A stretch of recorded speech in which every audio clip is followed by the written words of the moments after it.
Hello Dark Realmers, it's horror author and illustrator Michael J. Elliott here with you again, and today in our book and movie trivia we're going to be looking at the classic novel Phantom of the Opera by Gaston Leroux.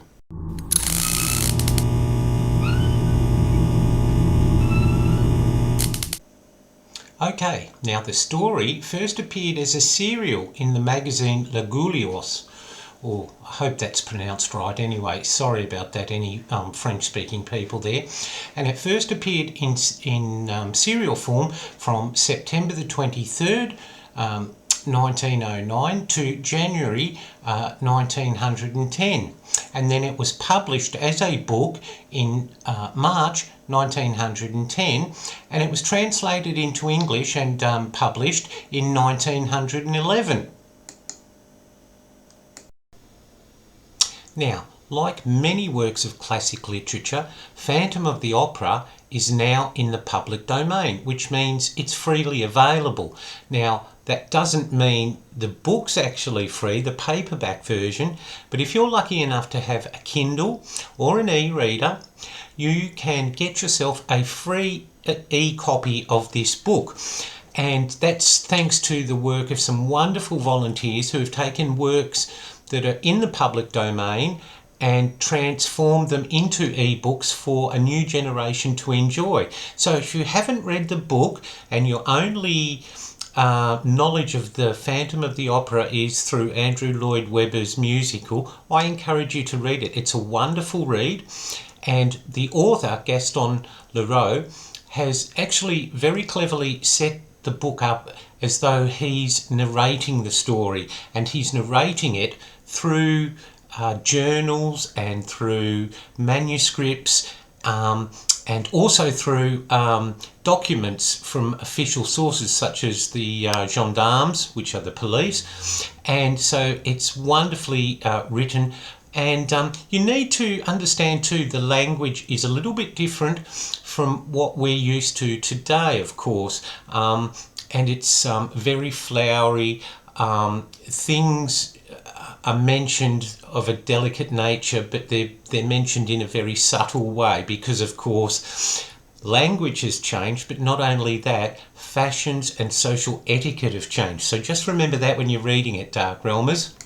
Now, I'm not going to bore you with the entire story, Dark Realmers. Otherwise, why would I encourage you to go and read the book? Okay, but basically, the main character in the story, apart from the Phantom, whose name is Eric, is Christine Dahl. And she's a Swedish opera singer, and she sings at the Paris Opera House. And she plays second fiddle to the prima donna Carlotta. But she's far more talented, and the Phantom is so in love with her that he threatens the managers of the Paris Opera Company, put her on the stage first before Carlotta or bad things will happen. And this Phantom, who's also known as the Opera Ghost, is become a well-known, sort of fixture at the Opera House. And the ballet dancers themselves have said, oh yes, we've seen him, he's really scary, and he's got like a death's head, and he's really thin. And the box manager, she actually carries out his wishes. He tells her what he wants. Now, she never sees him, so naturally she thinks he's a ghost, but he rewards her, and her name is Madame Geary. He rewards her with little boxes he leaves of English sweets for her and things like that. So naturally she believes that this ghost is, of course, quite real. Now, he has some demands, and one of the demands is that he be paid an allowance each month, and also that the theatre box number 5, is always left vacant for his use only. And the theatre managers, the old theatre managers, who basically at first were sceptical, they start believing all this, and so they pay him his allowance, and he always leaves instructions on how they're meant to be paid. And they always make sure that the theatre box is left free for them. For the ghost. Well, the basic beginning of the story is that the old theatre managers are retiring, and due to illness, Carlotta can't perform in the current production of Faust. So her understudy, Christine, goes on stage and just knocks the audience out, figuratively speaking, of course. And what happens is that the new owners start to take over the Paris Opera Company, and they're thinking this is just a joke. This whole ghost thing is just a joke between, that the old theatre managers have thought up, just to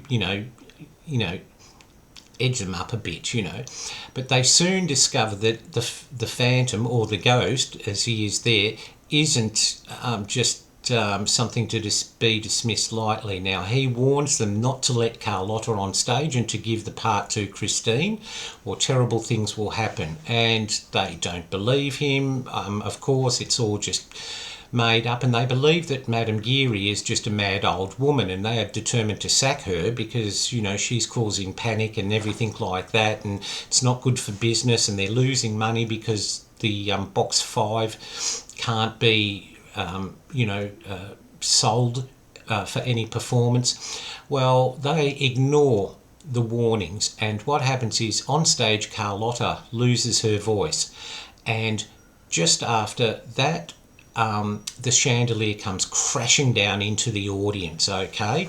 And that's very spectacular. That's, one of the most malevolent acts that the Phantom has actually done. But everything he does is basically because he loves Christine, and he wants her to be the best she possibly can, and to be the star of the opera. And he basically kidnaps Christine and says he will release her in 2 days' time, or a few days' time, if she can possibly fall in love with him. And into this, of course, there's the ultimate love triangle, and that's her Christine's childhood friend Raoul, who's a count or a viscount, remembers them from their childhood days, and is in love with her, but she says, I can't, because I'm sort of, no, bad things will happen, okay, and but he's determined to find out what happens. Now, of course, what happens is that Christine, she's very, consumed by who is this man? Why is he wearing a mask? And there's a scene in there which I would love to show you, but I think it's still under copyright. I'm not sure. Where in the wonderful old silent film, Christine unmasks the Phantom of the Opera.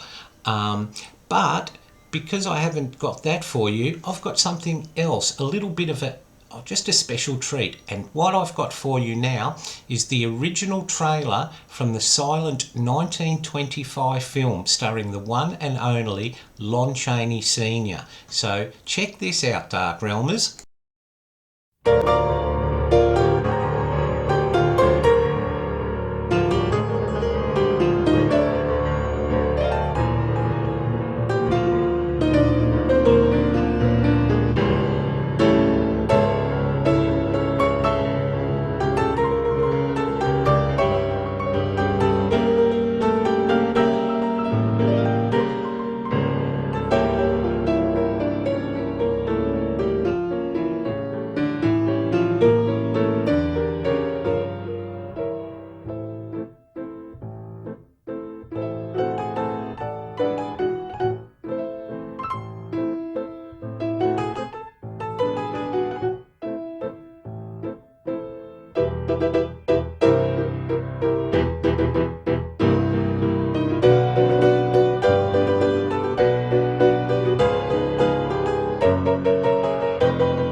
Now, there have been lots of movie adaptations of this novel.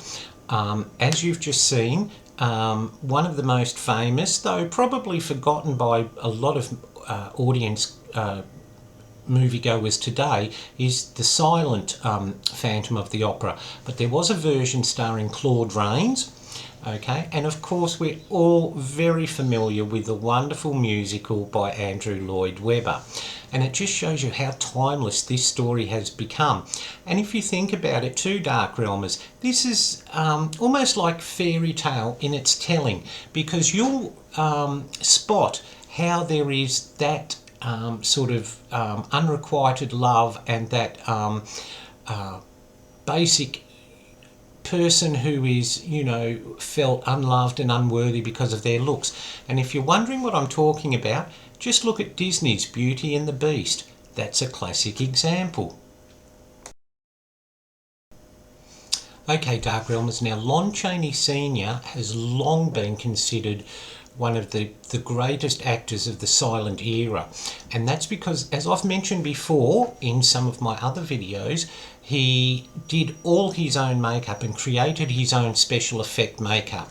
And one of the reasons he was so good in silent movies was because both his parents were deaf, and his maternal grandfather, Johnston Ralston Kennedy, founded the Colorado School for the Education of Mutes back in 1874, which is now the Colorado School for the Deaf and the Blind. Now, because he was a child of deaf parents, he quickly learned how to use facial expressions and pantomime skills to help him communicate with his parents. And of course that put him in great stead for a career in theatre, which later he made the successful leap to the movies. And he became known through his makeup that he created for Phantom of the Opera and Hunchback of Notre Dame. He became known as the Man of 1,000 Faces. And his son also went into the movies. Now, we know Lon Chaney, but we don't normally call him Lon Chaney Jr. But his most famous role was that of Larry Talbot. And if that name doesn't sound familiar, you will know him because he was the star of all those Universal werewolf movies. So there's a little bit of trivia for you, but it's also fascinating to see how something from real life had such an amazing impact on not only this man, Lon Chaney Sr, but also how his wonderful sense of pantomime, facial expressions, and just his mastery of makeup thrilled audiences goers around the world. Well, there you go, Dark Realmers. I hope you've enjoyed our look at Phantom of the Opera. I had a ball doing the research on this, and I'm a huge fan of Lon Chaney, both senior and junior. Now, if you're a fan of horror movie trivia in books and film, and you want to learn more or find out a few fascinating facts, don't forget to subscribe to us by hitting that subscribe button. And I love hearing your comments, okay? What are your favourite movies? I can do a book and movie review on those.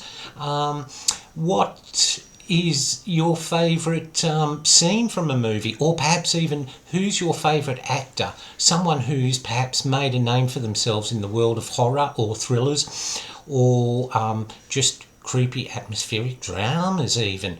Okay, don't forget to leave a comment because I love reading them and I always reply to you. So thank you so much for watching. I really do appreciate you being here with me. It just makes me feel great knowing that people are enjoying the Dark Realm Diaries. So that's it for this episode.